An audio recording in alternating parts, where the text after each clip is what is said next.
Salam əziz izləyicilər, mən şairə Esmirə Günəş. Bugün qəhrəman şəhidlərimizdən əslində çoxdandır ziyarət etməyi arzuladığım, lakin bugün ilk dəfə ocağını ziyarət eləmək mənə nəsib oldu. Qəhrəmanım Cavid Cabbarzadənin ev muzeyində, ev köşəsindəyik. Almaz ana ilə tanışlığımız illər əvvəl 44 günlük Vətən müharibəsindən sonraya təsadüf edir. Qəhrəman oğlu şəhid olduqdan sonra tanımışam qəhrəman anamızı. Və həmin vaxtdan bu günə qədər də qəhrəmanım mənim 5 kitabımda yer alıb.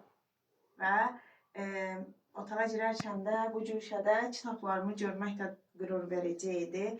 Çünki bu kitablarla birlikdə qəhrəmanım mənimlə birlikdə bütün bölgələri qarış-qarış dolaşıb. Hər bölgədə keçirdiyim təqdirlərdə, təqdimatlarda proyektor vasitəsilə onun şəkli də ekranda yansıdılıb və hər kəsə nümayiş etdirilib. Cavidin haqqında danışılası o qədər söz var əslində. Çünki ailədə 2 qardaş, 1 bacı olublar. Cənnətə subay köçən oğullardan biri olub Cavidimiz. Həm aprel döyüşlərinin iştirakçısı olub, həm 44 günlük Vətən müharibəsinin iştirakçısı olub. Aprel döyüşlərindən sağ-salamat qayıtmaq ona nəsib olsa da, çox təəssüflər olsun ki, 44 günlük Vətən müharibəsində yenə qəhrəmana çevrildi. Amma bu dəfə şəhadəti ilə qəhrəmana çevrildi. Torpaqlarımızın düşmənlərdən azad olması uğrunda canından keçən oğullardan birinə çevrildi Cavidimiz.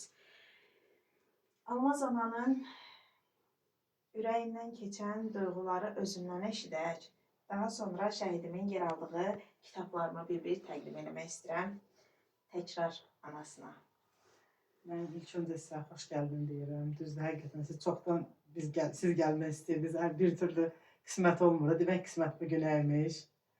Xoş gəlmisiniz. Çox sağ olun ki, hər zaman yanımızda olmuşsunuz. Yəni uşağım Cavid şəhid olandan demək olar ki, çox şəhid ailələrinin yanında olmuşsunuz. Mən sizi də izləyirəm. Azərbaycanın hər köşəsində olmuşsunuz, hər bölgəsində olmuşsunuz. Bacardığım qədər mən də kitab təqdimatlarında iştirak etməyə çalışmışam. Bəzilərindən olub vaxt darlığından iştirak edə də bilməmişəm. Amma sizin şeirlərinizi hər dəfə Cavid haqqında məktəblər bir tədbir hazırlayanda mən kitabdan məhz o şeirləri çəkib göndərirəm ki, sırf bu şeirlər Cavid üçün yazılan bir şeirlərdir. Çox gözəl də qələmə almışsınız, çox gözəl də ürəkdən bizim fikirlərimizi, öz hisslərimizi hamısını qarışdırıb çox gözəl bir şeirlər ortaya çıxartmışsınız. Allah razı olsun sizdən. Çox sağ olun ki, hər zaman şəhid ailələrinin yanındasınız. Allah köməyiniz olsun.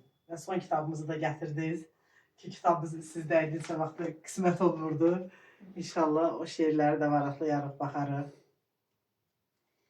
Və Cavidimin yer aldığı kitablardan Qəlbimizdə Yaşayanlar kitabımız, Xarı Bülbüllər kitabımız,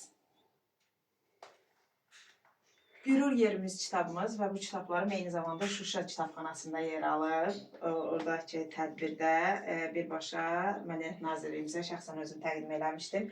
Cəsur Qəhrəmanlar kitabımız, ən son yer aldığı kitabda Sönməyən Ulduzlar kitabımız olubdur.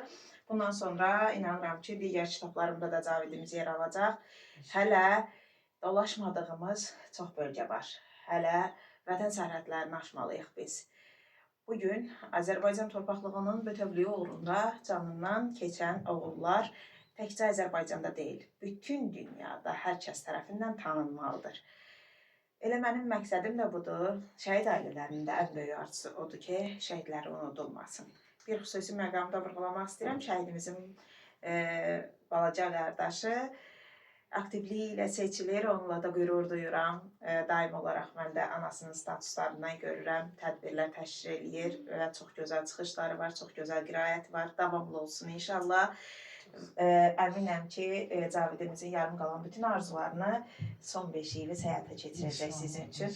Gün o gün olsun, bu qapıya növbət dəfə gəlişimizdə son beşiyin xeyir işinə gələk inşallah. Nəvələrimiz oynasın ocağımızda. Allah razı olsun, çox sağ olun. Çox təşəkkür edirəm mən də sizə. Əziz izləyicilər, bugün mən açdım bu qapını. Bura mənə doğmadır, bura ziyarətgahdır, bura pirdir, bura ocaqdır. Sabah növbə sizdədir. Yolunuz Cavidimin abidəsinin yanından keçəndə bu qəsəbə tam olaraq necə adlanır? Yeni Ramana qəsəbəsi. Yeni Ramana qəsəbəsində Siz də qəhrəmanımın ocağını ziyarət etməyi unutmayın.